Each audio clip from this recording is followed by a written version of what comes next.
جب اللہ نے اس زمین کو انسانوں کے لیے چنا تو جنات پہ یہ حکم نافذ کیا کہ وہ رات تک محدود ہو جائیں اور دن کو زمین میں چھپ جائیں، لیکن افسوس جنات میں سے کچھ نے اس بات کو تسلیم نہ کیا تو جنات اور فرشتوں کی جنگ ہوئی، جس جنگ میں جنات کے کچھ قبائل نے ایلیا کے ہاتھ میں بیعت کی اور فرشتوں کے ساتھ جنات سے لڑنے لگے۔ ان قبائل میں قبیلہ عزازیل، قبیلہ قبیرہ اور میرا قبیلہ شامل تھا، جس کو قبیلہ زعفر کہتے ہیں۔ جب اللہ کے کرم اور فرشتوں کی مدد سے ہم نے اور ایلیا نے جنات پہ فتح حاصل کی تو زمین کا بٹوارا ہو گیا، جنات کو رات کے لیے اور انسانوں کے لیے دن کو رکھ دیا گیا۔ پھر مجھے ایلیا نے یہ ذمہ داری دی کہ میں راہ نیت پہ بیٹھوں اور کسی جن کو انسان کی دنیا میں آنے نہ دوں۔ بس آدم ذات کے آنے کے بعد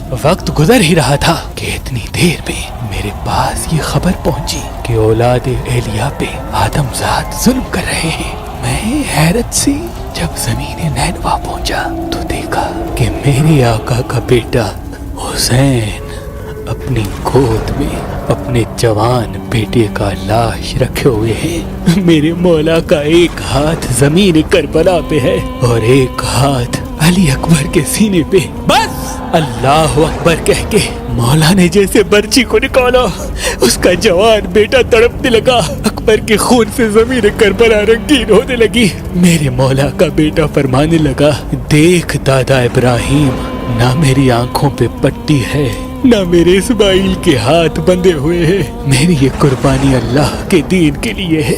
اتنے میں عرض کرنے لگا، اے ابو تراب کے بیٹے، یہ آدم ذات، ان کی کیا مجال کہ آپ کو رلائیں، آپ کے بچے کو قتل کرے؟ مجھے حکم دے، میں لاکھوں جنات اپنے ساتھ لایا ہوں، جس طرح سے میں نے اور میرے قبیلے نے جنات پہ فتح حاصل کی، ان آدم ذات کو ان کی اوقات سے واقف کرائیں۔ بس یہ کہنا تھا۔ امام حسین نے فرمایا، زعفر ٹھہرو، یہ شجاعت کا امتحان نہیں بلکہ صبر کا امتحان ہے۔ یہ دیکھو جبرائیل و میکائیل کھڑے ہیں، یہ دیکھو اسرافیل و اسرائیل کھڑے ہیں۔ زعفر دیکھ یہ آسمان میری نصرت کے لیے کیا کہتا ہے، زعفر دیکھ یہ زمین پھٹنے کے لیے ابھی تیار ہے، زعفر دیکھ تجھ سے پہلے جنات کے قبائل نقام اور نکالہ اور نہاد و نسم کے قبائل پہلے کھڑے ہیں۔ جب میں نے ان کو مدد کے لیے نہیں کہا تو تم بھی صبر کرو اور دیکھو کہ اولاد آدم میں وہ جو اس نے کہا تھا کچھ خاص آئیں گے، وہ خاص کیوں خاص ہے۔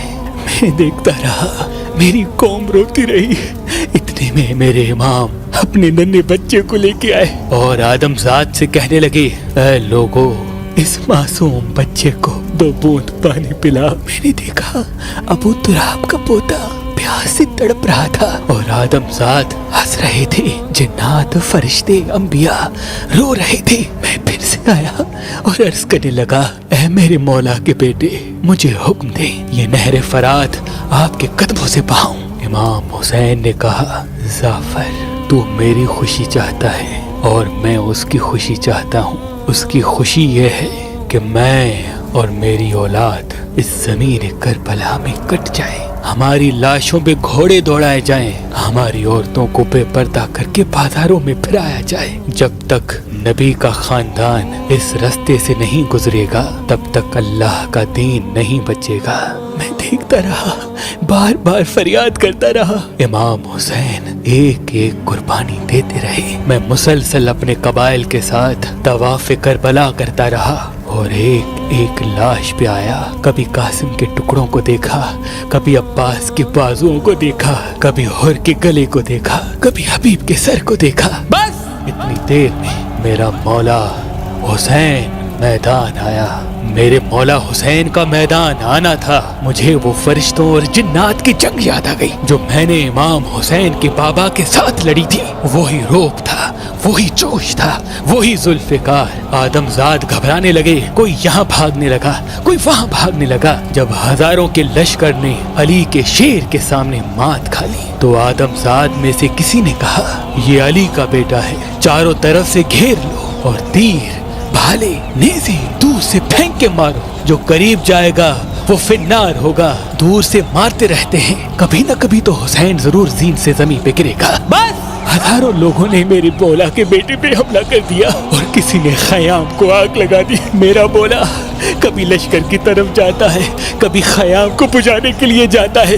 میں ادھر سے ادھر بھاگتا رہا, کہتا رہا مولا مجھے حکم دے, ان آدم زاد کو ان کی اوقات دکھاؤں. اتنی دیر میں آواز غیب آئی, حسین تو کامیاب ہوا. بس اس آواز کا آنا تھا. فرشتے, جن, انبیاء, اولیاء رونے لگے اور امام حسین نے رزن پہ قضائے فضلی بدلے ابرے ہی کہا اور ذوالفقار کو نیام پہ رکھ دیا. اتنے میں نے دیکھا میرا امام ایلیا آ گیا, ان کے سر سے امامہ گر گیا. میری شہزادی فاطمہ آ گئی, اللہ کا محبوب آ گیا.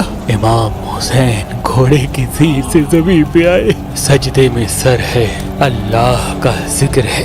سب دیکھنے لگے ایک عاشق اپنے معشوق کو کس طرح سے راضی کر رہا ہے. کسی میں ہمت نہ تھی کہ کچھ کہہ سکے. اتنے میں ایک آدم ذات آیا اور ہنس ہنس کے کہنے لگا, حسین کا سر میں کاٹوں گا, اس سر کے بدلے اس سر جتنا مجھے سونا ملے گا. میں کہنے لگا, اے بدبخت, پہچان اپنے آپ کو, تو اشرف المخلوقات ہے, تو ان کے صدقے بنایا گیا ہے. کیوں اس جھوٹی دنیا کے لیے اپنی جنت کو تباہ کر رہا ہے, اپنے لیے دوزخ لکھ رہا ہے. میری پاک آواز ان جس کانوں تک نہ پہنچی اور امام حسین کا پاک گلا کٹ گیا. جیسے ہی سر مبارک نیزے پہ آیا, جیسے رات کی تاریکی کو چیر کے آفتاب آسمان پہ آیا. امام حسین کے لبوں پہ اللہ کا ذکر تھا. اس ذکر کو دیکھ کے میں نے اور میری پوری قوم نے سجدہ کیا اور تسلیم کیا کہ ہم نے مان لیا انسان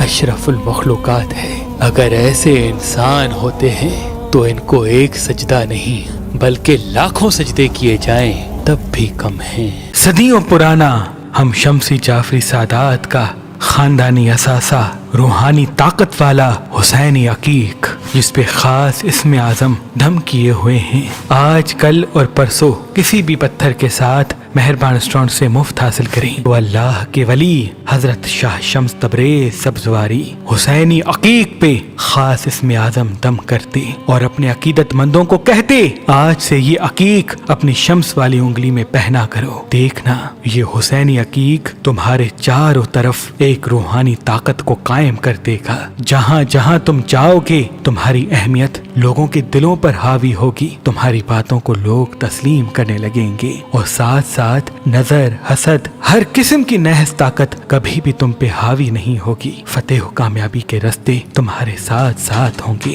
شاہ شمس کے بعد آپ کی اولاد سید صدر الدین, سید حسن کبیر الدین, سید تاج الدین, بی بی بادشاہ زادی اور تمام شمسی جعفری سادات آج بھی حسینی عقیق پہ خاص اسم اعظم دم کر کے اپنے عقیدت مندوں کو دیا کرتے ہیں تاکہ وہ پورا سال اللہ کی پناہ میں رہیں اور ان کے وجود میں ایسا نور سما جائے کہ لوگوں کے نزدیک ان کی اہمیت قائم ہو, ان کی حاجتیں قبول ہو اور کسی بھی قسم کی نحس طاقت ان پہ حاوی نہ ہونے پائے. مہربان اسٹونز کی طرف سے آج, کل اور پرسوں یہ روحانی طاقت والا حسینی عقیق کسی بھی پتھر کے ساتھ فی سبیل اللہ گفٹ دیا جا رہا ہے. تو ابھی فون اٹھائیں اور یہ خاص اسم اعظم دم شدہ حسینی عقیق کسی بھی پتھر کے ساتھ مفت حاصل کریں. یاد رہے یہ روحانی طاقت والے حسینی عقیق محدود مقدار میں ہیں.